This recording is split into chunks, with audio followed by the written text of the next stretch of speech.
Então, pessoal, boa noite.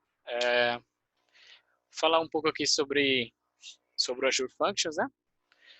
É, a alternativa serverless da Microsoft. Primeiro eu vou falar um pouco sobre o que é serverless, para que serve, para que se usa, em que contexto da computação em nuvem se caracteriza o Azure Functions. Vou falar um pouco sobre como é que você estrutura uma função no Azure Functions e tenho dois casos de uso para mostrar. Espero que dê tempo e tudo mais. E assim, essa apresentação, quando eu fiz a primeira vez, ela era voltada completamente a .NET. Então, tipo, tem muita coisa que eu acabei tirando que era relativa a .NET. Aí eu tentei fazer ela de maneira mais prática.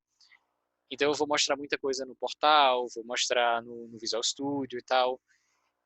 Eu não sei se todo mundo aqui já usou .NET alguma vez, ou o Azure, ou nuvem, ou qualquer coisa. Se eu falar qualquer coisa que não, que assim, para mim pode ser óbvio, vocês não entendam, por favor, interrompam, eu não tenho isso. Se eu falar besteira também, alguém souber, por favor. E vamos lá. Primeiramente, computação serverless se trata do seguinte. Não é uma aplicação sem servidor, como o nome faz parecer. Aplicação não sem servidor, você podia pensar que era P2P. Na verdade, é o seguinte. Você tem uma computação onde você não precisa indicar onde ela vai ser executada. Você tem uma função, por exemplo, e na hora que você precisar executar, a máquina vai ser provida para você. Ao final da execução, você não precisa mais dessa máquina. É praticamente isso. Na prática, esse tipo de computação é definido como Function as a Service, que é literalmente uma especialização do Platform as Service. Você tem uma plataforma, no caso, pode ser Windows ou Linux. O Azure agora está começando a oferecer em Linux também, mas ainda é meio preview. Não confiem. Então, tipo, a ideia é, você manda executar a função, uma instância do Windows, ele sobe uma máquina com Windows, ele executa essa função e ele mata a máquina. Os custos geralmente são baixos porque, pelo menos o Azure faz isso, eu acho que o Amazon também, eles cobram por tempo de execução. Eles não cobram por exemplo, por existência de funções. Eu vou até mostrar um comparativo aqui, que eu criei um outro recurso. Oh, legal, tem que conectar uma fonte. Eu criei um recurso para gerenciar uma API que eu criei, que é uma das coisas que você pode fazer com o Azure Functions. E basta dizer que ele está me cobrando R$11. Eu já executei essas funções várias vezes. R$9 é desse recurso de gerenciar a API, que eu criei domingo. Mas as APIs que eu venho desde, sei lá, semana passada rodando, elas quase não, elas nem aparecem no negócio de custo. E agora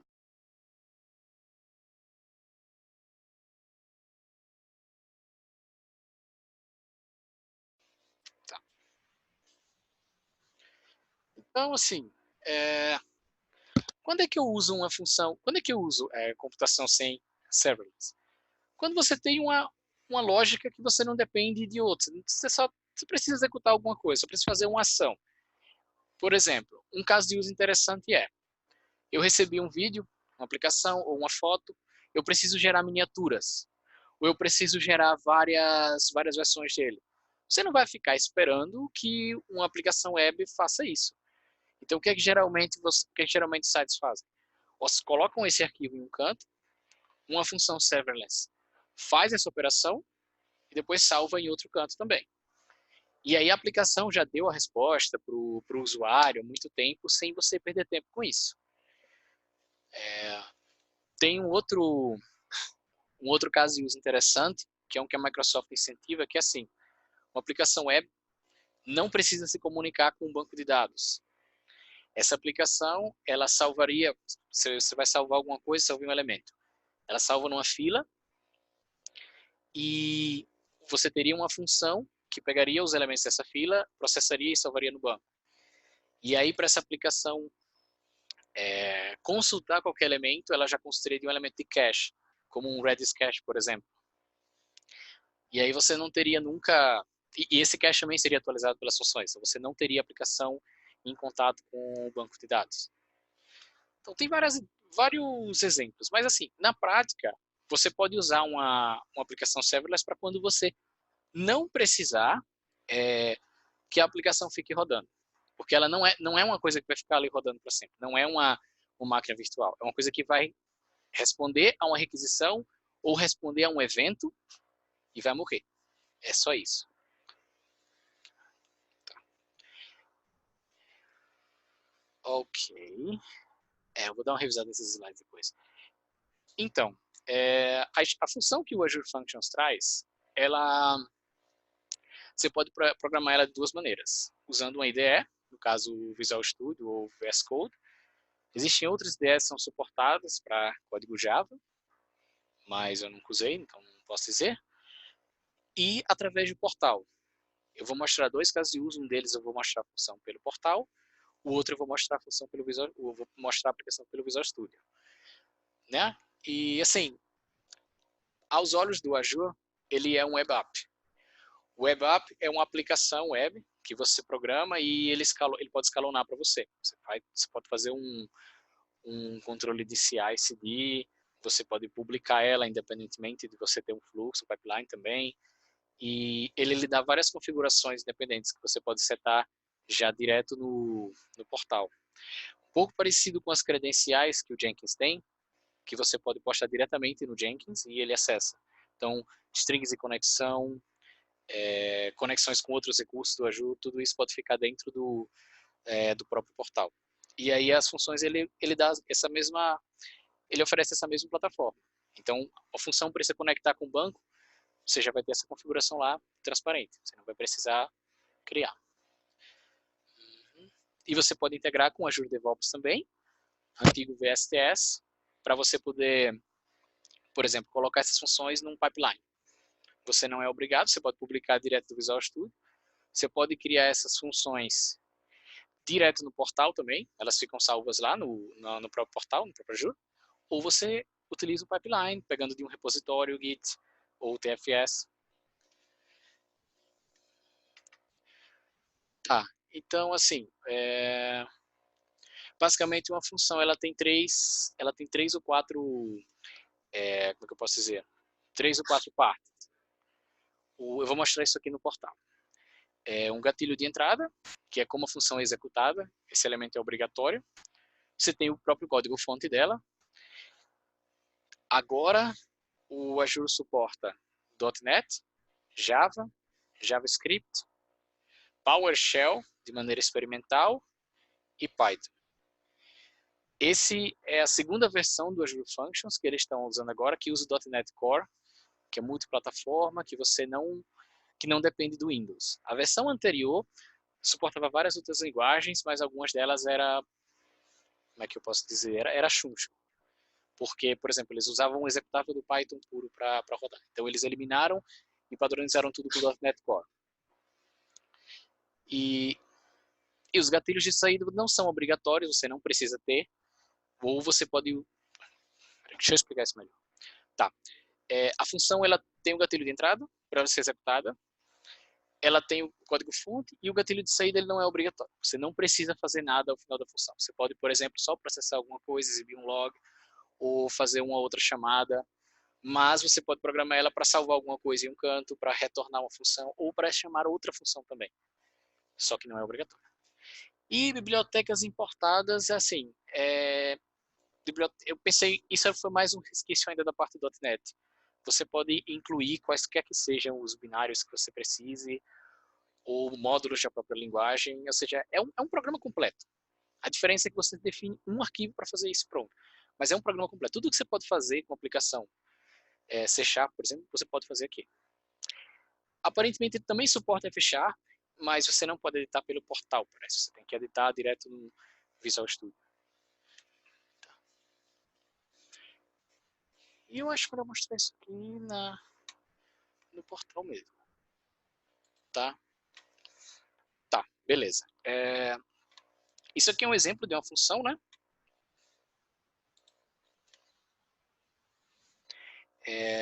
Essa função daqui, ela tem... Eu usei ela para construir uma API. Eu vou mostrar, vai ser o segundo caso de uso. Mas aqui, por exemplo, cada uma dessas funções aqui, ela é um código. Como eu fiz essa função daqui e publiquei pelo Visual Studio, ele não me deixa editar por aqui. Eu só posso executar. Então eu vou mostrar essa daqui primeiro, que eu posso editar.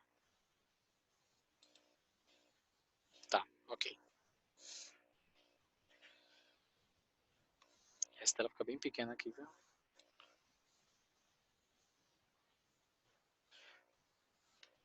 Putz, tinha como... Tá, vou cortar esse logo aqui. Tá, beleza. Sim, o que eu queria mostrar é isso aqui. Os gatilhos de entrada são, por exemplo, isso aqui. Isso aqui é a função.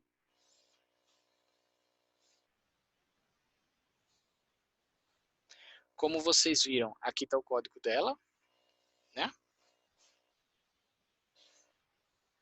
Eu posso testar. Se eu disser que essa função aceita mais métodos ou menos métodos, ele vai mostrar aqui. Ele só me mostra exatamente como é que eu posso dizer, o que eu programar.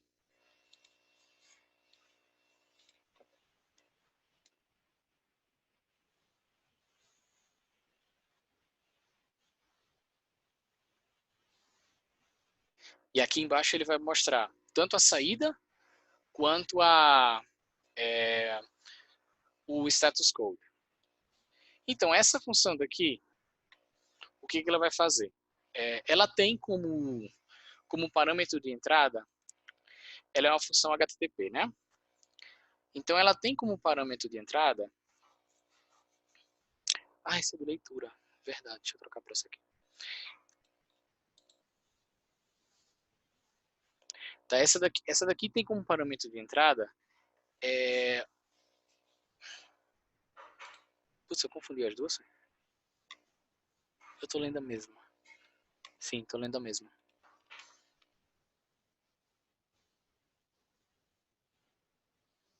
Essa tá certa. Tá, desculpa. Essa aqui ela tem como parâmetro de entrada uma requisição HTTP, né? Ela recebe esse JSON aqui, que eu mostrei. E o que ela faz? Aqui no caso, todo mundo entende esse código aqui, de entrada? Beleza. Tem esse elemento aqui com texto. Eu não sei muito bem como é que funciona todo esse elemento do JavaScript para o... Como é o nome? Para o Azure. Eu nem sei o que é isso aqui, para falar a verdade. Mas o que eu pude aprender... Ok, aqui é requisição, isso é óbvio. E esse contexto aqui é o que você usa para logar, por exemplo, para receber a entrada. E você usa, por exemplo, para acessar os bindings que ela tem. Nesse caso aqui, essa função, ela está retornando dois bindings diferentes. Esse binding daqui, o body, é literalmente a resposta HTTP dela. Esse binding daqui já é para fila. É para um elemento de fila que eu tenho aqui. Tá. Todo mundo conhece o conceito do elemento de fila? Alguém não conhece? Não, não é. Ok. Não, é porque assim, é um negócio que eu esqueci de comentar. Quando você cria uma função ou qualquer aplicação no Azure, ele exige que você crie um elemento do tipo storage. Esse elemento storage, ele vem com quatro partes. É um sistema de arquivos virtual, ele vem para você colocar blobs, que você pode usar para logs também, porque ele é otimizado para append, coisa assim. Ele vem com um banco de dados NoSQL, que é o Azure Table, e ele vem com um sistema de filas. Então, ele já está conectado. Eu não preciso fazer nenhum bind, ele já está conectado, eu só preciso dizer a ele qual elemento ele tem que usar. Esse aqui é... Então, no caso disso aqui, essa fila daqui, ó, atualmente ela não tem nada, né? Cara, esse negócio aqui é um saco. Tem como sumir com isso aqui?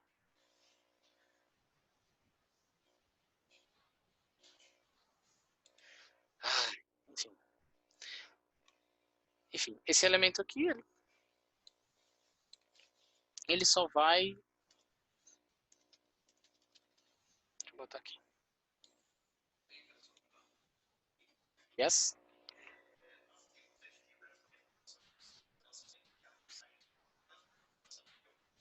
Sim, sim.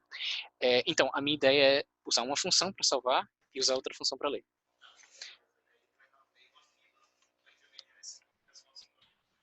Isso. Então, esse método daqui... Então, o que eu queria mostrar de verdade, aqui eu posso abrir isso aqui, é o seguinte. Essa função daqui, ela não tem nada, né? Ela só tem um elemento de fila que ela recebe ali. Né? Isso aqui é um simples código. Isso aqui você pode copiar em qualquer lugar. Obviamente, ele não vai funcionar. Como é que isso aqui funciona na verdade? Então, aqui tem um gatilho de entrada, onde eu digo a ele qual é o elemento que ele vai fazer o binding, que é aquele o nome daquela variável dali, e aqui o nome da fila, que é essa mesma daqui. Né? Weird message. Tá. Então é praticamente isso.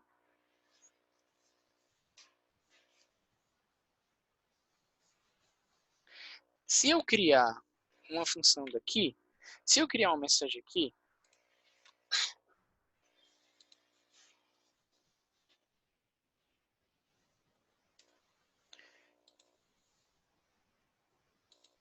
ela aparece aqui, tá? Já foi salva na fila. Isso. Essa é a fila. Agora ela sumiu. Ela foi lida aqui. Por quê? Porque ela já está programada com esse gatilho, então ela já vai estar esperando. Entrou alguma coisa lá? Inclusive isso me deu um trabalho muito grande ontem, que é o seguinte. Eu vim aqui, eu criei um elemento e eu queria ver se estava na fila. Mas assim que esse elemento salva, ele já dispara o evento para essa aqui. Então o que estava acontecendo era que nem, eu não conseguia ver nem aqui. Então vamos lá. Porque é nessas horas que a gente faz essa afirmação que paga de mentiroso, né? Então vamos lá. Tá, então ele compila. Aqui ele mostra a saída, né? Como eu falei. Por quê? Porque ele tá com essa saída aqui. Tá? E aqui ele demorou um pouquinho, mas ele mostrou. Maurício Dançarino. Ok, o que mais eu queria mostrar também? É, acho que eu parei o compartilhamento sem querer. Tá. Muito obrigado. Essa função daqui, deixa eu mostrar as saídas dela. Aqui. Ela não é obrigada, você não é obrigado a colocar uma saída, mas você pode também. E qual é a ideia aqui? Qual é a diferença de entrada e gatilho? É porque, assim, literalmente, eu posso colocar que ele vai ler isso aí de algum outro lugar, mas ele não vai ser disparado por isso. Se eu colocar que tem um elemento na fila que é a entrada, ele não vai ser disparado por isso, mas ele vai puxar esse elemento. E eu poderia usar isso aqui, por exemplo, porque eu posso passar para ele uma tabela como entrada, no caso do banco NoSQL, ou um arquivo que esteja num blob e tal. E com isso, quando eu for executar, ele já vai ter esse bind. Aqui é mais para ter um bind do que para realmente ele disparar alguma coisa. Oi.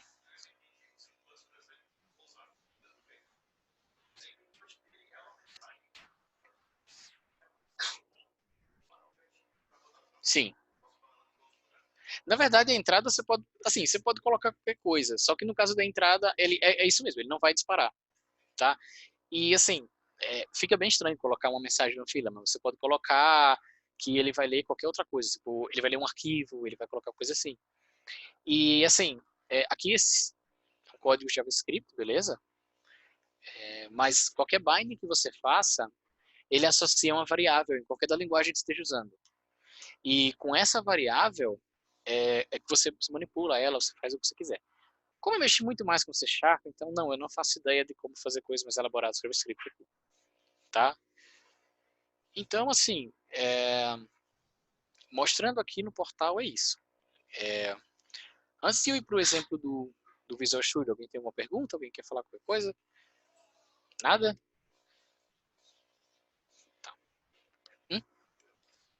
Beleza. Tá. Um outro exemplo de caso de uso é o seguinte. Como eu falei, essa função daqui, né?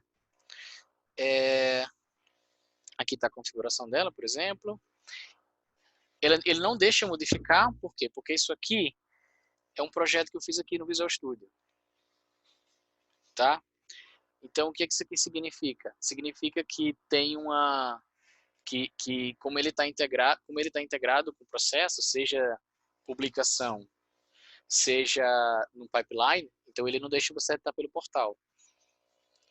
Isso faz todo sentido. Né? Deixa eu mostrar um pouco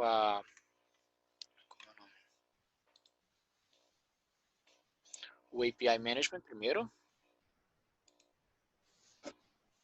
Então, esse elemento daqui do Azure permite que você crie uma API, ele lhe dá a possibilidade de você manipular, por exemplo, as entradas, você coloca segurança, ele praticamente você cria uma camada entre a sua API de verdade e o Azure. Você define esquema de segurança. No caso, para facilitar, eu desativei um dos esquemas aqui e tal. E você tem essas opções aqui, ó. Ao clicar nessa aqui, Function App, ele simplesmente leu a função, pegou as rotas que eu tinha definido e ele definiu os endpoints.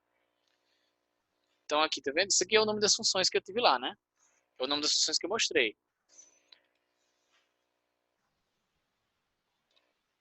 Só que aqui ele definiu diferente.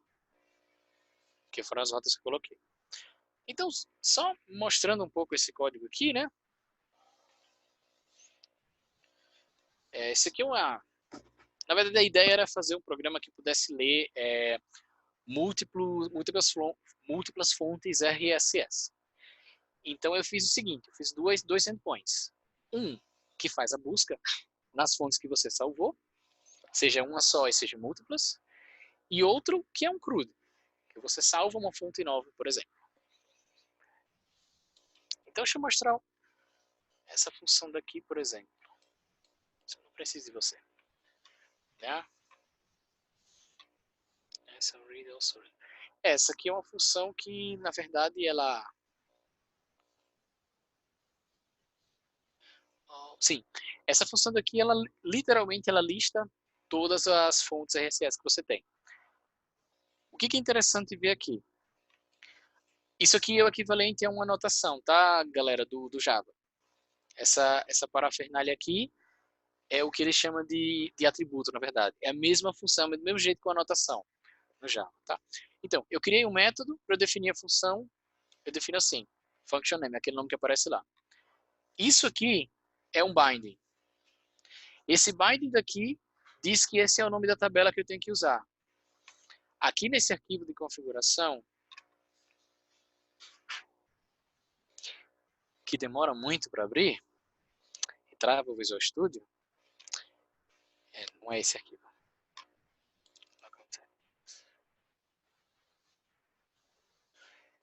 Eu não lembro onde é que está a configuração dele. Tá, beleza, o Visual Studio guarda em algum lugar aqui. Enfim,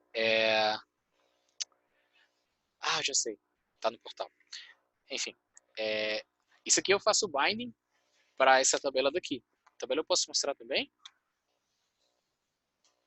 Resource. Storage aqui.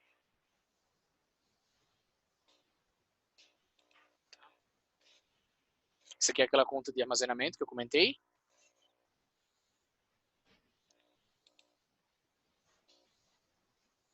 E assim, essa tabela é uma tabela NoSQL. Como é que eu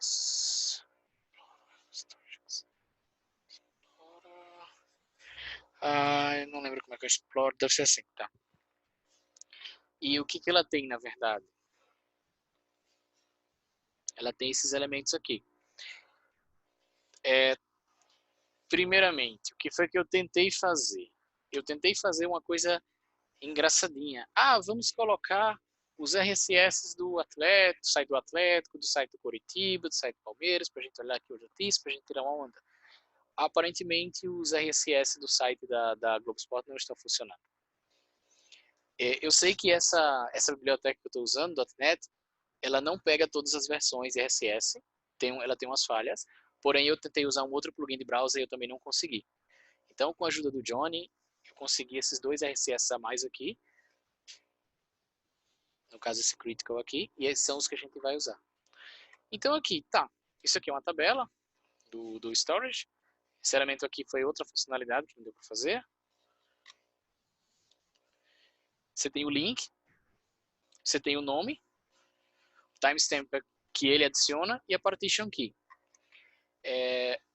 Tá como row key aqui, porque quando você... Esses dois elementos aqui, eles vêm da tabela, eles são obrigatórios na tabela deles. O row key é a chave primária. Ele é único sempre. E o partition key é o seguinte, ele não é único, porém se você tiver elementos com o mesmo partition key, ele indexa. É mais fácil fazer uma busca. E se você quiser buscar eles em paralelo, você simplesmente coloca nomes diferentes. Então, dá para fazer uns tratamentos bem legais. Para facilitar o código, eu coloquei tudo Objective, porque a gente não tem necessidade de fazer um negócio muito rápido. Então tá, essa aqui é a tabela, né? Beleza. Então, em Source,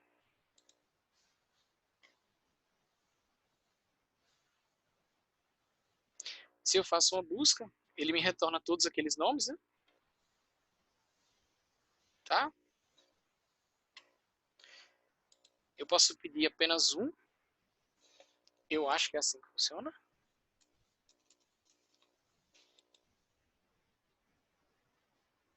Retornou esse elemento. Tá? Tá péssima essa visualização aqui, não? Não sei se dá para aumentar essa tela.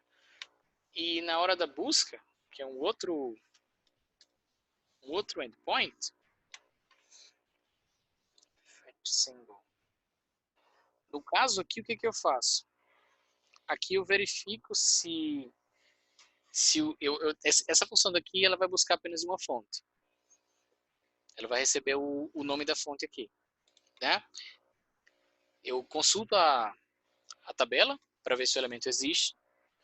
Existindo, eu faço a busca por aquele link que tinha lá.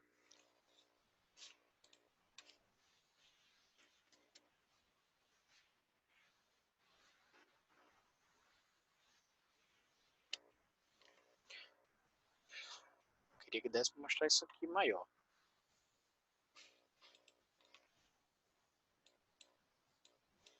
Tá, de um jeito ou de outro deu, não sei como eu fiz.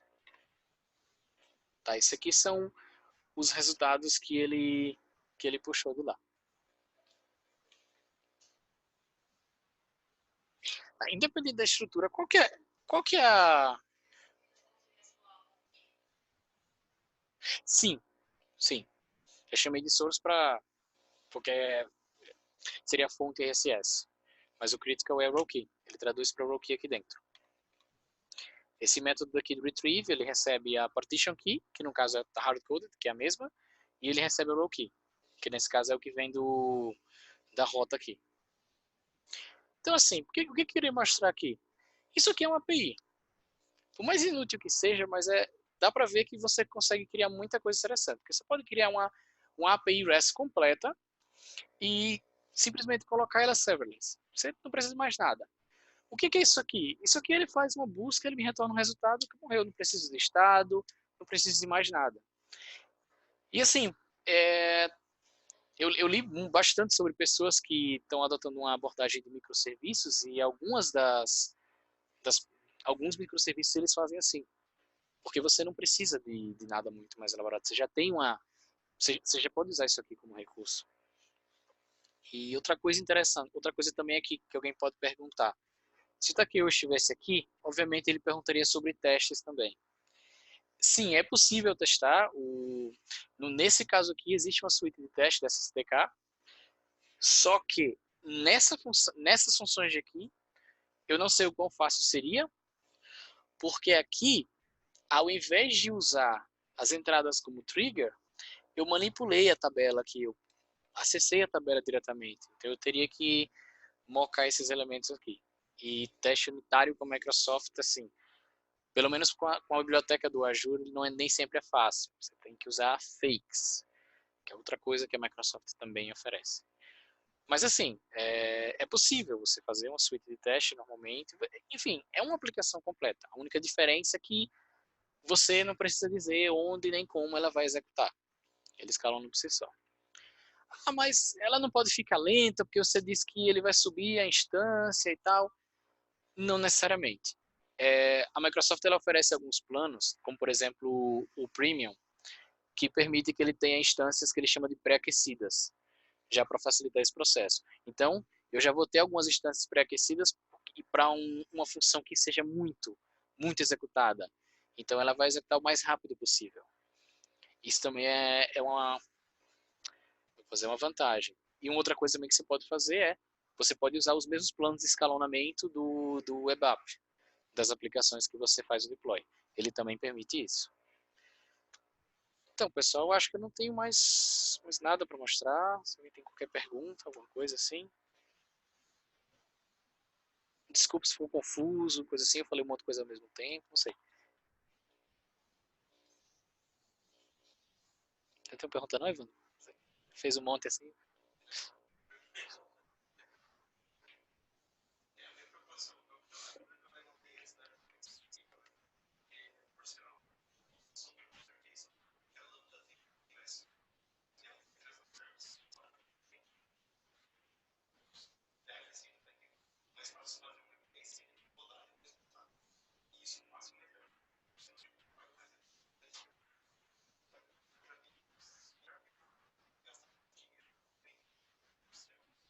Sim.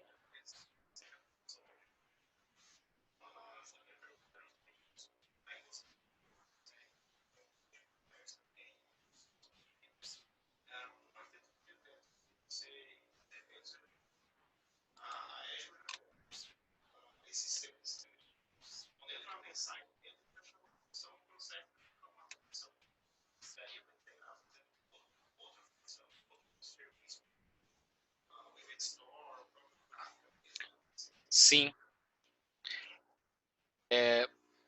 Existe um Event Hub também, dentro do próprio jogo, que você pode integrar. Eu vou criar uma função aqui só para achar para vocês. Depois eu mato tudo aqui, porque é pelo uso, não tem problema. Depois eu peço um reembolso para o Object, não tem problema não.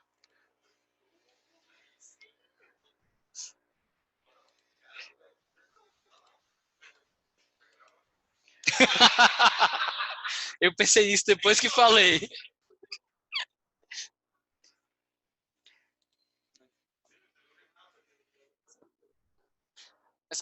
Mas como eu falei, o custo disso aqui, ele não me cobra por estar executando. Eu criei esse plano daqui, que é uma conta que eu tinha, já era uma conta que estava, como é que eu posso dizer?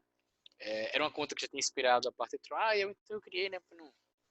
E assim, ele não cobra por criação de recursos.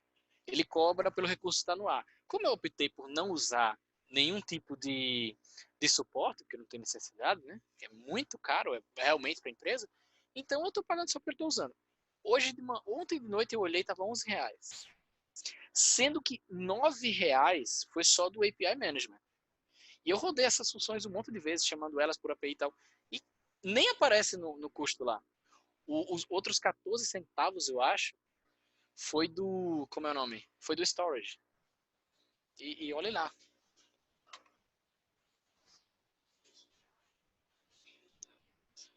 Não, não, deixa eu explicar melhor então essa parte. Nesse caso aqui, o que eu estou falando é porque eu criei para demonstração, tá? Assim, a empresa, ela pode, como é o nome? Eu não precisava ter criado essa função, interessante. Ah, não, precisava.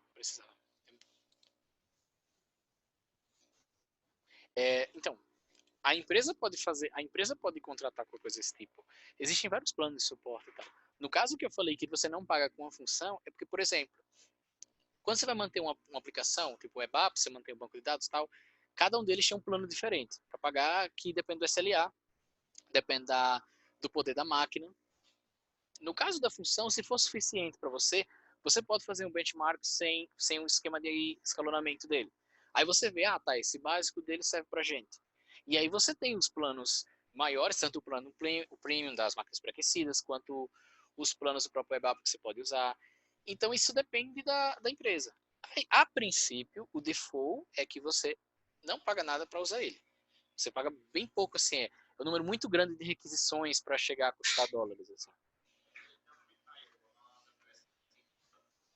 Exatamente. Não, o Functions é a mesma coisa que o Lambda. Salva as proporções da plataforma. Ok, criando.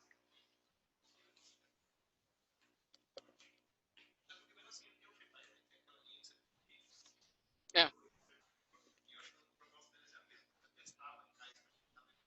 sim,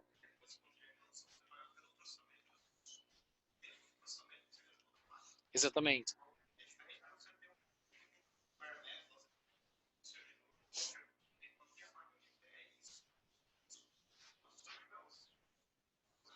Exatamente. Só para mostrar aqui para vocês, ó, essa função daqui eu posso dizer onde é que ela vai ser, onde é que eu vou editar, né? Então ele já me dá um arquivo lá, uns arquivos para poder publicar, dependendo da situação. Aqui eu vou colocar no portal só porque realmente é muito mais rápido. Né? Ó, quando não atrapalha embaixo, atrapalha em cima. É ótimo isso aqui. Ah, você perguntou se ele tinha os eventos, né?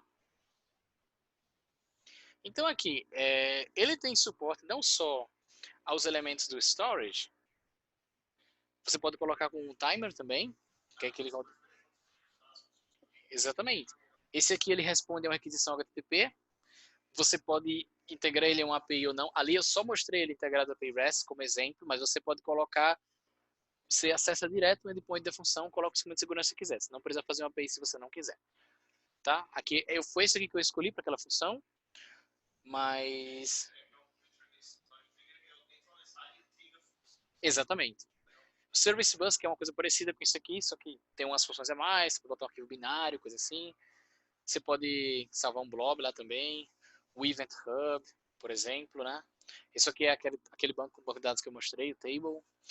É, tem outras coisas também, eventos de IoT, tem o SendGrid.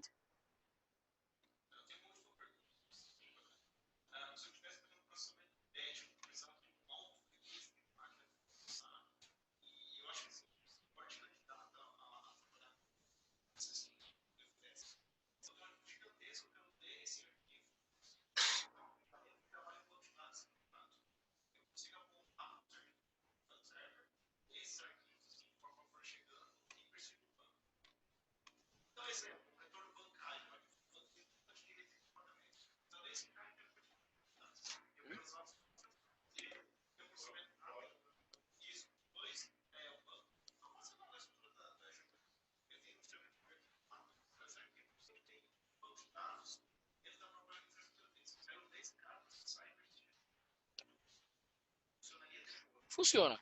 Consegue.